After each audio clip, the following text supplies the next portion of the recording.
നാലാമത്തെ ധാമായ ബദരീനാഥ് ക്ഷേത്രത്തിലാണ് ദർശനം നടത്തുന്നത്. ബദരീനാഥ ക്ഷേത്രത്തിൽ വിഷ്ണുവിൻ്റെ പ്രതിഷ്ഠയാണ്. 108 വിഷ്ണു ദേവാലയങ്ങളിൽ ഒരു പ്രധാനപ്പെട്ട വിഷ്ണു ദേവാലയമായിട്ടാണ് ബദരീനാഥ് കണക്കാക്കുന്നത്. ഈ ക്ഷേത്രം 700 വർഷങ്ങൾക്ക് മുൻപ്, AD 700-ൽ ശ്രീ ശങ്കരാചാര്യർ അളകനന്ദയിൽ നിന്നും വിഷ്ണുവിൻ്റെ വിഗ്രഹം കണ്ടെടുത്ത് പുനർപ്രതിഷ്ഠ നടത്തി ഭക്തജനങ്ങൾക്കായി തുറന്നുകൊടുത്തു. ഇവിടുത്തെ പൂജയും മറ്റ് കാര്യങ്ങളും ചെയ്യുവാൻ വേണ്ടി കേരളത്തിലെ കണ്ണൂർ, കാസർഗോഡ് ജില്ലകളുടെ ഭാഗത്തു നിന്നുള്ള ഒരു പ്രത്യേക കുടുംബത്തിനെ ഏർപ്പാട് ചെയ്തു. ഇവരെ റാവൽജി എന്നാണ് അറിയപ്പെടുന്നത്. മലയാള ബ്രാഹ്മണ കുടുംബങ്ങളാണ് ഈ ക്ഷേത്രത്തിലെ പൂജാതി കർമ്മങ്ങൾ ചെയ്യുന്നത്. ഇത് നേരത്തെ പറഞ്ഞ കേദാർനാഥ്, യമുനോത്രി, ഗംഗോത്രി, പിന്നെ ബദരീനാഥ് വന്ന് നേരത്തെ ഞാൻ പറഞ്ഞു 108 വിഷ്ണു ക്ഷേത്ര പ്രധാനപ്പെട്ട വിഷ്ണു ദേവാലയങ്ങളിൽ ഒന്നായിട്ടാണ് കണക്കാക്കുന്നത്. ഇവിടെ 6 മാസത്തോളമാണ് പൂജയുള്ളത്. ബാക്കിയുള്ള ദിവസങ്ങളിൽ ഈ വിഗ്രഹത്തെ ജോഷിമഠത്തിലേക്ക് മാറ്റുകയും അവിടെ അടുത്തുള്ള വേറൊരു ഗ്രാമത്തിലേക്ക് മാറ്റി അവിടെയാണ് ആരാധന നടക്കുന്നത്. ഈ ക്ഷേത്രം ഐസാലും മറ്റും മൂടപ്പെടുന്നു എന്നുള്ളത് കൊണ്ടാണ് 6 മാസം മാത്രമേ ഈ ക്ഷേത്രത്തിൽ വെച്ച് ആരാധനയുള്ളൂ. മറ്റു ക്ഷേത്രങ്ങളെ പോലെ തന്നെ ഇവിടെയും ക്ഷേത്രം സ്ഥിതി ചെയ്യുന്നത് അളകനന്ദയുടെ തീരത്താണ്. അളകനന്ദ ഗംഗയുടെ പ്രധാനപ്പെട്ട ഒരു കൈവഴിയാണ്. അളകനന്ദയും ഭഗീരഥിയും ദേവപ്രയാഗിൽ വെച്ച് സന്ധിച്ച് ഗംഗയായി ഒഴുകുന്നു. ക്ഷേത്രത്തിൻ്റെ ചുറ്റുമുള്ള കാഴ്ചകൾ അതിമനോഹരമാണ്.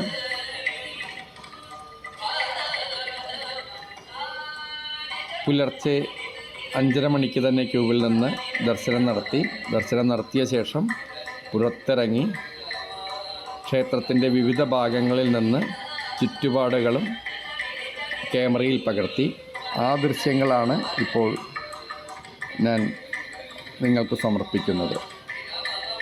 താഴെ കാണുന്ന നദി അളകനന്ദയാണ്.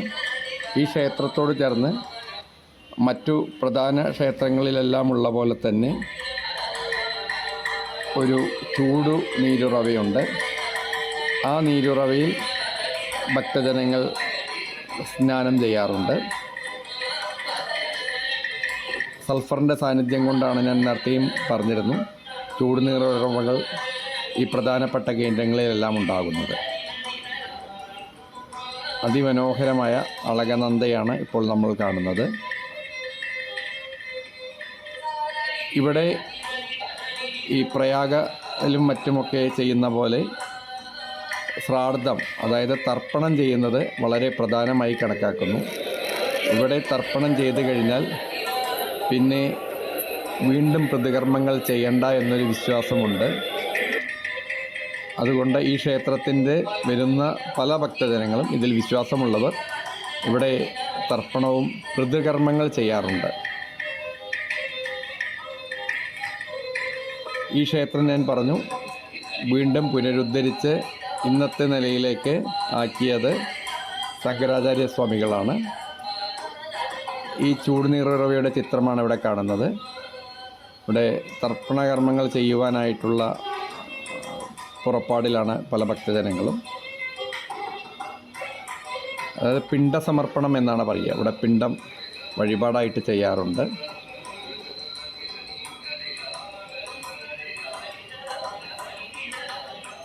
ക്ഷേത്രത്തിലെ ചൂടുനീരുറവയിൽ കുളിക്കുന്ന ദൃശ്യങ്ങളാണ്. ക്ഷേത്രത്തിൻ്റെ മുൻവശത്താണ് ഇത് ക്രമീകരിച്ചിരിക്കുന്നത്. ഈ 6 മാസം പൂജയില്ലാത്ത സമയത്ത് നേരത്തെ പറഞ്ഞ പോലെ ഈ വിഗ്രഹം ജോഷി മഠിലേക്ക് മാറ്റപ്പെടുന്നു. അതുകൂടാതെ ഇവിടെ ഒരു ദീപം പ്രത്യേകമായി തയ്യാർ ചെയ്ത ഒരു ദീപം അമ്പലത്തിൻ്റെ ഉള്ളിൽ കത്തിച്ചു വയ്ക്കുന്നു. ഇത് തയ്യാറാക്കുന്നത് നമ്മുടെ അതിർത്തി ഗ്രാമമായ മാന വില്ലേജിലുള്ളതാണ്. അടുത്ത വീഡിയോയിൽ മാന വില്ലേജിനെ കാണിക്കുന്നതാണ്. ആ ദീപം അടുത്ത തവണ നട തുറക്കുന്നത് വരെ ഏതാണ്ട് 6 മാസത്തോളം കെടാതെ കത്തുമെന്നാണ് പറയുന്നത്. ഒരു പ്രത്യേക മരുന്നുകളും കൂട്ടുകളും ചേർത്തുണ്ടാക്കുന്ന അതാണ് അതിൻ്റെ എണ്ണയും തിരിയും. അതും അപൂർവങ്ങളിൽ അപൂർവമായൊരു സാങ്കേതിക പരിജ്ഞാനമായിട്ട് കണക്കാക്കപ്പെടുന്നു. വളരെ ഭംഗിയുള്ള ചില ചിത്രങ്ങളാണ് ഇപ്പോൾ പ്രദർശിപ്പിക്കുന്നത്.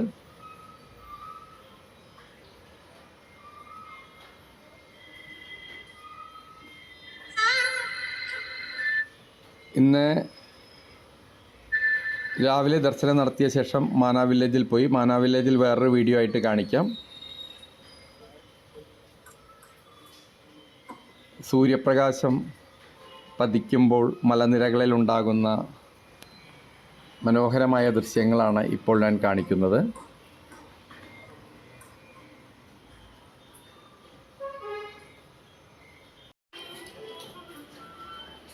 വിവിധ ആംഗിളിൽ നിന്നും പല പല പോയിന്റിൽ നിന്നും എടുത്ത ക്ഷേത്രത്തിൻ്റെ ചിത്രങ്ങളും അതേപോലെ ചലനചിത്രങ്ങളുമാണ്. ഇതാണ് ഞങ്ങൾ താമസിച്ച ഹോട്ടൽ.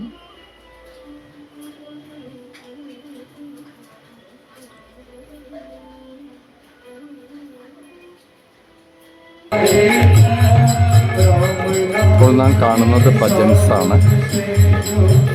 ഇവിടെ ക്ഷേത്രത്തോട് ചേർന്നിട്ട് തന്നെ ബാക്കി ജനങ്ങൾക്ക് ഇരുന്ന് ഭജന ചെയ്യുവാനുള്ളൊരു മണ്ഡപമുണ്ട്. അവിടെ നടക്കുന്ന ഭജൻസിൻ്റെ ദൃശ്യങ്ങളാണ്.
നമ്മുടെ ക്ഷേത്ര ഗോപുരത്തിൻ്റെ ചിത്രങ്ങളാണ്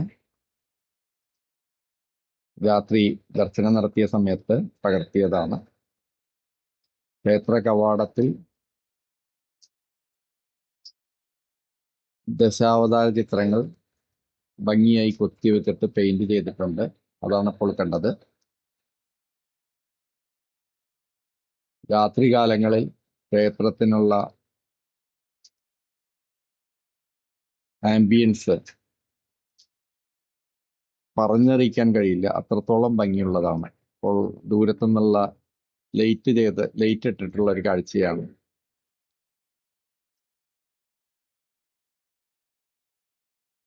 നല്ല മനോഹരമായൊരു ക്ഷേത്രം.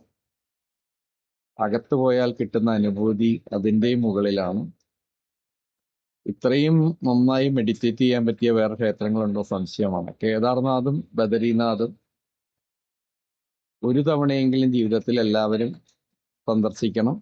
ബദരീനാഥിൽ പോകാൻ യാതൊരു ക്ലേശവുമില്ല. കാരണം ബദരീനാഥ് വരെ വാഹനം പോകുന്നതാണ്.